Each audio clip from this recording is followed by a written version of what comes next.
So I figured I'd put out a video about Nova Lines if you're considering coming over. I've been here about 6 months. I'd like to tell you, if you're thinking about doing it, don't do it, because it's not set up for you designed to get the truck or make any type of money in that way. The truck payments are $750, which is fair.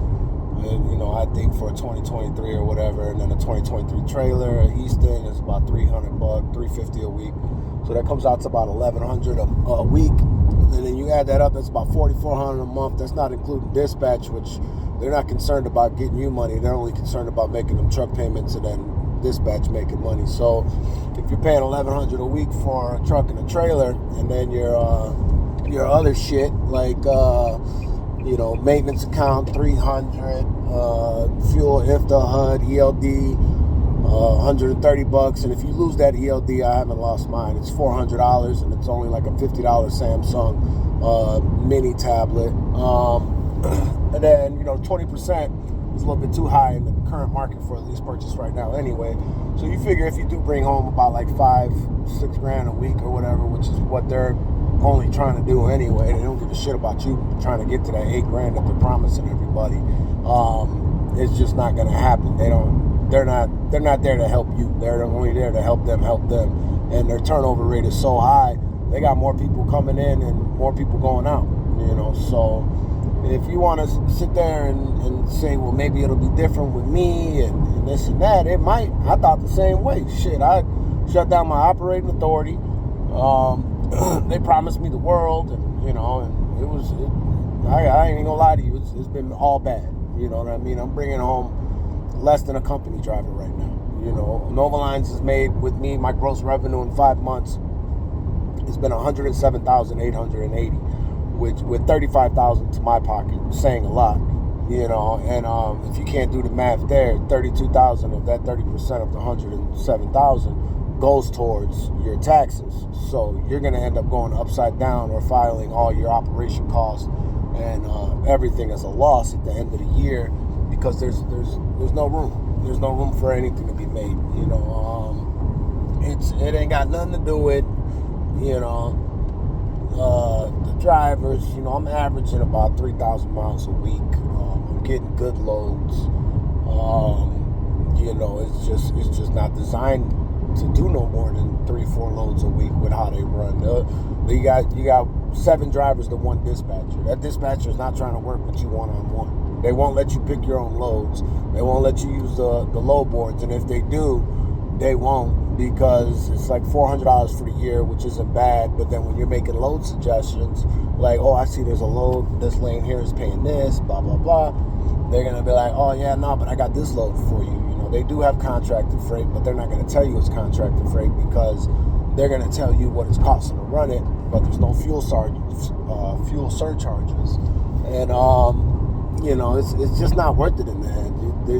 They pick and choose what they want to do. It's, you know, we're not all operating on the same standards of, you know, business. So, you know, you're forced to use their fuel cards. You can't use your own personal business cards for fuel to get your mud flap in and stuff like that, to get your discounts.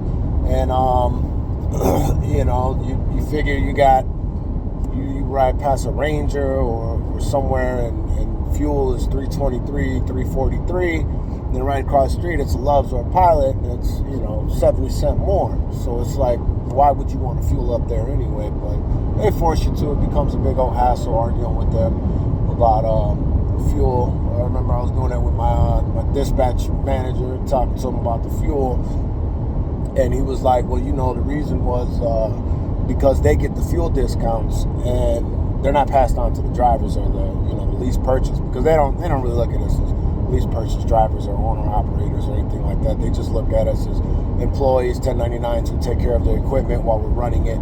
And you know, if it doesn't work out with this guy, shit, the next guy's gonna pay that $180 grand for the next truck. You know what I mean? So you go in there and get you a truck, and you think you're gonna get a brand new truck. I did. You know, I got one with 10,000 miles or whatever. But most of the guys that are there, they're getting trucks. I got my truck for $180, $750 a week, and there was another guy there who got a 2022 Kenworth T680, and his had like 220,000 miles, and he still paid 180. So they're still gonna sell that truck, and they're still gonna make their money off of it. So most of the shit you hear about guys talking about Nova Lines, it's true, bro. There's no sugarcoating that shit. Old rookie, he's probably making money hand over fist, or who knows what his situation is. I spoke to him a few times. Great guy. Talked to him through emails. I was hesitant about coming over to Nova, because I had my own thing going on. And I was doing great. I wasn't doing the best, but I was doing all right. So, I was averaging what I was averaging, and I was, my bills was paid and shit like that. But I came over to Nova, and I was like, okay, well, you saying you give me $8,000, and I'll be walking home with about, $2,000 a week, $2,500.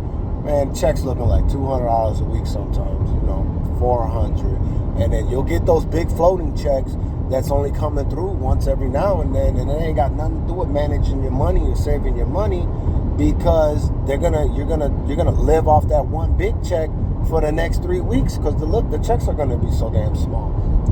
Our cost to be out here, there's no TARP fees. It's fucked up, man. I made a mistake. As a man, I can admit to it. Like, I should have listened to my wife and be like, nah. She was like, don't do it. I was like, I got to try this shit. But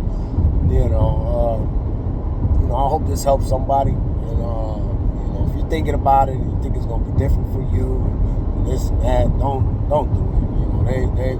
I'm in a position right now to where I'm not even sure if I'm gonna stay or not. I'm like, man, should I just stay to try to put up a little bit more bread so I can reactivate my authority?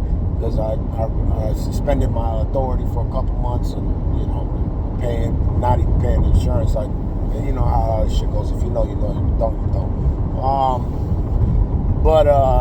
Yeah, man, it doesn't boil down to nothing with Nova. Like, they'll put you in the hole super fast. They'll borrow you money towards the truck. They'll always borrow you money towards the truck to repair it and shit like that. But if you're gonna do something like that, you might as well go to Landstar.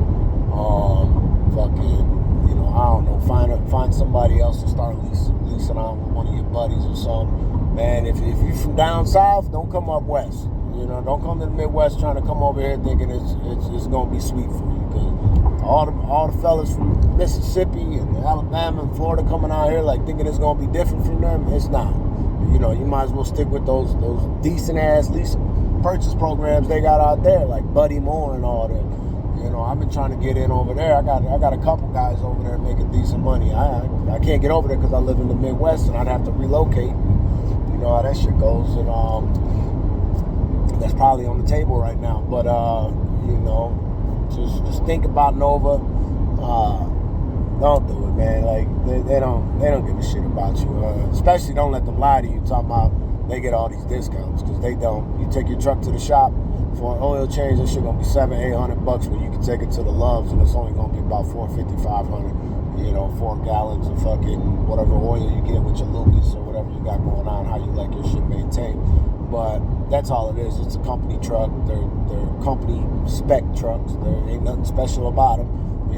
Fucking go to SFI, go to Lone Mountain, fuck with them guys. That's probably what I should have did off the rip. It is a walkaway lease, so that's the best part. And I'll probably be walking away in the next week or so.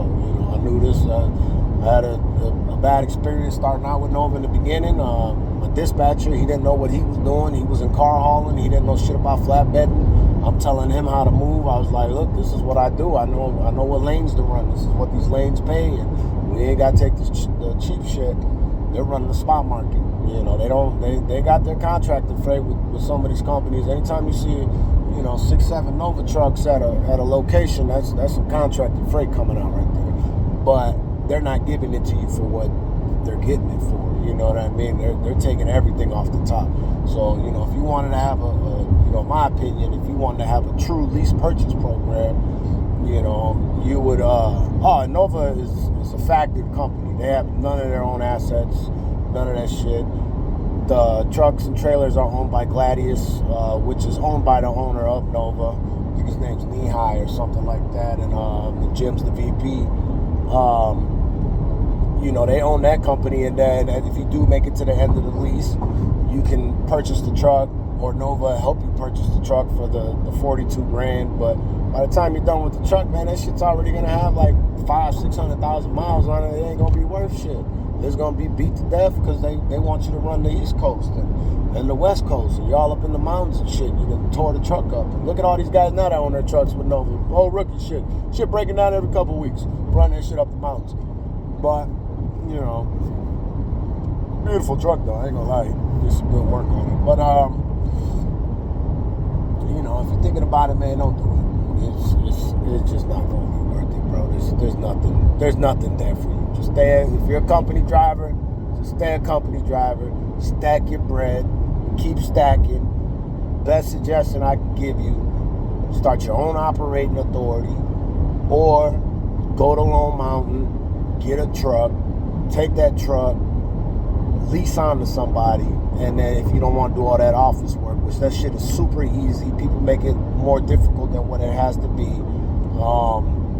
And that's it, man. You know, I took a gamble, I lost my ass. So, you know, take a look at it.